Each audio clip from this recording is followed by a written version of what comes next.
Hey everybody, Johnny K here with Master Photography Now, and today we're going to be talking about a very famous image of Marilyn Monroe with her skirt being blown up by a subway grate in New York City. But before we do, please subscribe to Master Photography Now and hit that bell notification icon so you can see all the new videos as we release them. Please like the video and comment with what you think about what was said or about the image in general. And please also comment with things that you would like to learn about for anything in photography. So with that said, let's get started. I wanted to give you guys a little bit of a history on Marilyn Monroe because a lot of it I didn't know.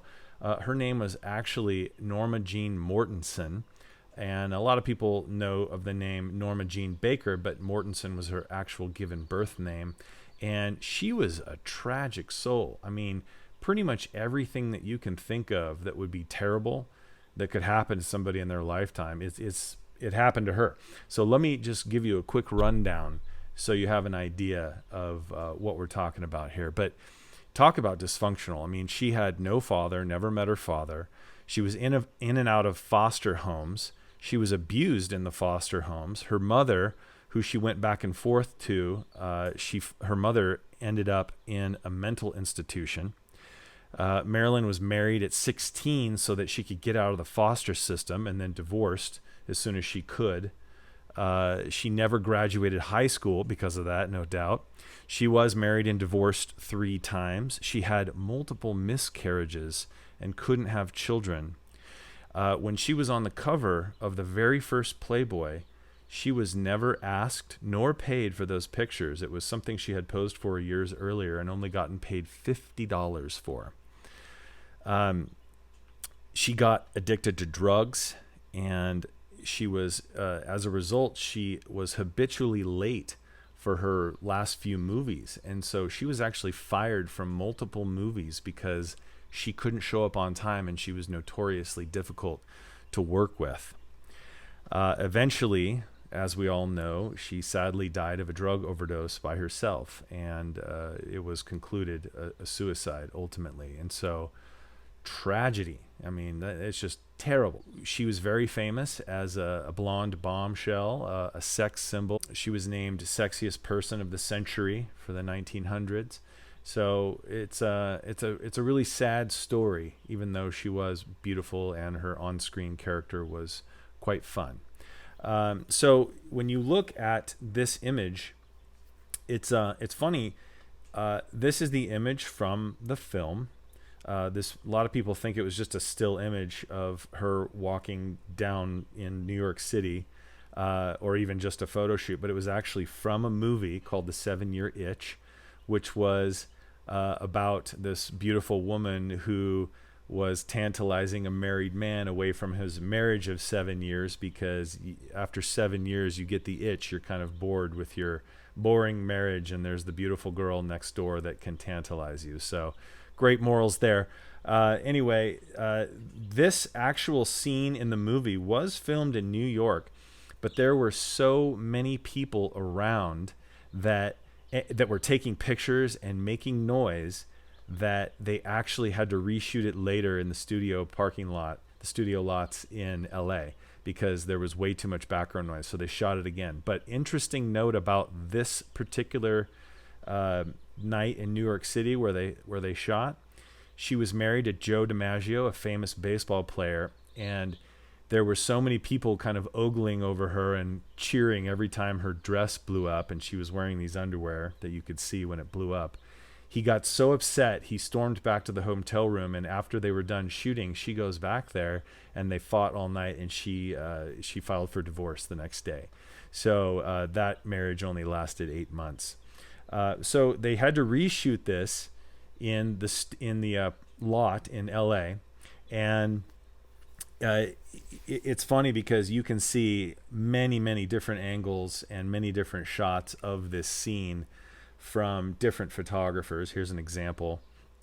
So there's all kinds with flash or just with the studio lights, but it's interesting to see. At the time it was very controversial, just because you could see so much leg and you could see her underwear, and although their morals weren't great in Hollywood at the time, it was less acceptable than it is now, as far as nudity and things like that. But I wanted to show you, like, this is one of her Hollywood glamour poses, kind of what she's known for, with the platinum blonde hair and the bright lipstick and the dark eyes. This was also later on. You can see, funny, photographically, this picture appears totally blown out. It looks like there's missing detail on her face here, but you never know. That just might be a product of a scan of an image here, because there's also some blue light leak or fade on the right here. But when she was younger, this is what she looked like. She had dark hair, and she looked very plain. I found out also through researching her a little bit for this that a lot of people said she was really big. That's not really true. They say she was a size 15, but that was in like British units or whatever. So in the United States measuring system, she was never more than a size 8. But here, in her original pictures, it's funny because you can see like leg hair, and it appears like she's not wearing a bra, and her hair is just kind of frizzy and dark colored, and it's very portraity, So this is how she started out. And the black and white was really prevalent then in the 1950s. Color had just started. But back to this image, it was so famous from the film and just how they used it to publicize that it really became an icon of Marilyn Monroe. And they actually created statues called Marilyn Forever, and they were in multiple cities. I believe Connecticut, Palm Springs, and downtown Chicago. And you can see how large it is. It was 26 feet high, and it moved around, but there were also a couple statues. But this here will give you an idea.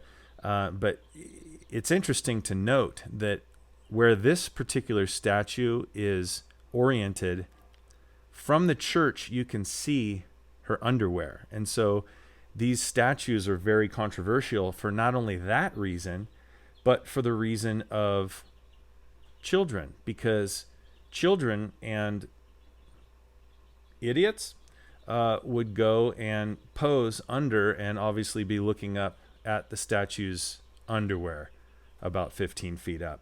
So it was in poor taste, whoever decided to turn this icon into a statue where you could walk directly underneath it. I mean, the statue itself is commemorating a sexual display, just somebody, I'm playfully hiding my underwear as the dress gets blown up by the wind.